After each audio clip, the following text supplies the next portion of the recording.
సిరిసిల్ల జిల్లా బోయినపల్లి మండలం జగ్గారావుపల్లి సర్పంచ్ అభ్యర్థిగా సుద్దాల మధు గ్రామస్తులు అనుచరులతో కలిసి ఇంటింటి ప్రచారం నిర్వహించారు.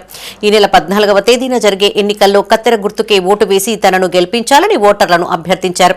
యువత, మహిళలు ఒక్కసారి తనను సర్పంచ్గా గెలిపించి అవకాశం ఇవ్వాలని వేడుకున్నారు. గ్రామంలో అసంపూర్తిగా ఉన్న సమస్యలు పరిష్కరిస్తానని, గ్రామస్తులు తనపైన ఉంచిన నమ్మకాన్ని నిలబెట్టుకుంటానని స్పష్టం చేశారు. అత్యధిక మెజార్టీతో తనను సర్పంచ్గా గెలిపించాలని కోరారు. మా గ్రామం